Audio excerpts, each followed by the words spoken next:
Hello दोस्तों, कैसे हैं आप सभी लोग। आप सभी का स्वागत करता हूं फिर से अपने चैनल नॉलेज बाई जी पर। मैं हूं आपका दोस्त अमित कुमार, लेकर आया हूं आपके लिए एक और नई लीगल इन्फॉर्मेशन।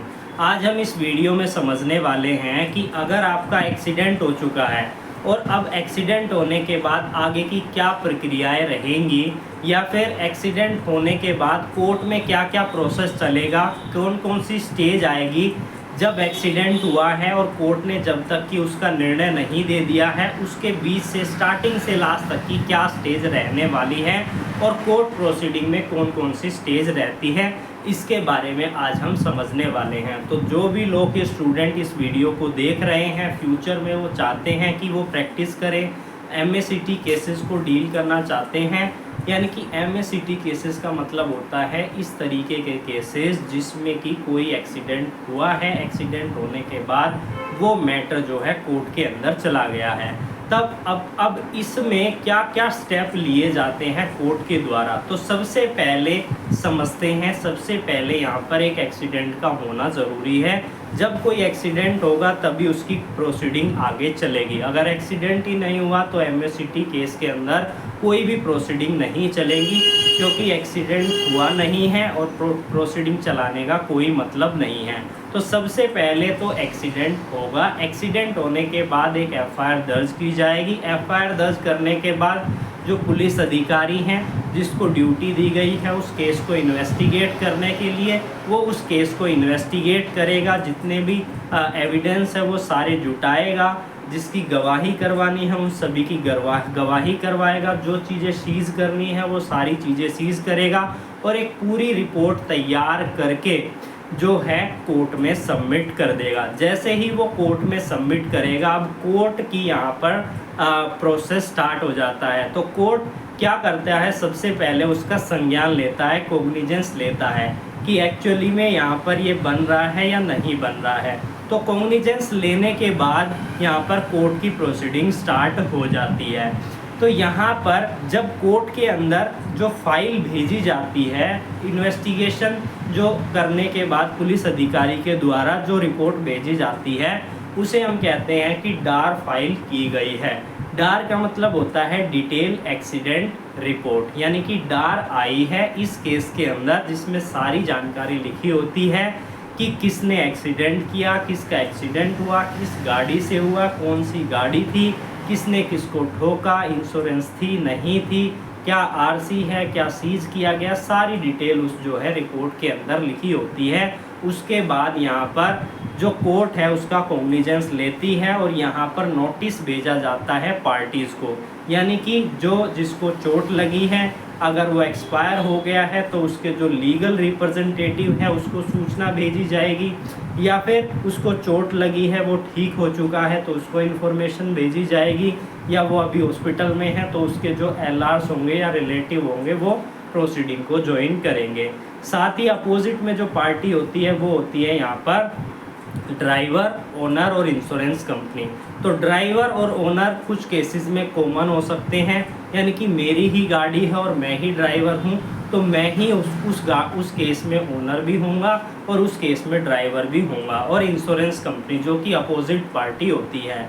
अगर आपकी गाड़ी इंश्योर्ड है तो इंश्योरेंस कंपनी आपको जो है क्लेम जो है प्रोवाइड करेगी जिसको चोट लगी है उसको। अगर इंश्योर्ड नहीं है तो जो ड्राइवर जो चला रहा था, जिसकी गाड़ी है, उसको यहाँ पर पूरा खर्चा जो है देना होगा जिसको चोट लगी है। कोर्ट इसको ध्यान में रखते हुए कोर्ट प्रोसीडिंग के बाद यह डिसीजन देता है कि कौन लायबल है, क्या इंश्योरेंस कंपनी है या फिर ड्राइवर है या फिर ओनर है, कौन लायबल है पेमेंट करने के लिए। तो यहाँ पर जैसे ही मैटर कोर्ट में आता है सूचना दी जाती है, उसके बाद इशू फ्रेम किए जाते हैं। इशू में किस तरीके के इशू रहते हैं, सबसे पहला इशू तो ये रहता है कि क्या यह विक्टिम जिसको चोट लगी है वो कंपनसेशन लेने का हकदार है या नहीं है। अगर है तो किससे ये ले सकता है और कितनी मात्रा में ये ले सकता है, किससे ये कंपनसेशन लेगा। क्या जो इस केस में एक्यूज बनाया है, क्या वही वो व्यक्ति है जिसने इसको चोट पहुंचाई है, क्या उसकी नेग्लिजेंस है या नेग्लिजेंस नहीं है। तो इशू फ्रेम करने के बाद यहाँ पर अगली ही डेट पर जो है एक ऑफर दिया जाता है इंश्योरेंस कंपनी के द्वारा। अगर रीजनेबल अमाउंट कंप्लेनेंट ने, प्लेंटिफ ने, जो इस क्लेम पिटीशन का प्लेंटिफ है या कंप्लेनेंट है, उसने फाइल किया है कि मेरे को 1 लाख रुपए मेरा खर्चा आया है, 1 लाख रुपए जो है ये मुझे दिला दे, तो केस को जो है मैं सेटल कर लेता हूँ। अगर इंश्योरेंस कंपनी, अगर गाड़ी इंश्योर्ड है और इंश्योरेंस कंपनी उस अमाउंट को देने के लिए तैयार है, तो उसको वहीं पर एक ऑफ़र देकर उसको सेटल कर दिया जाता है।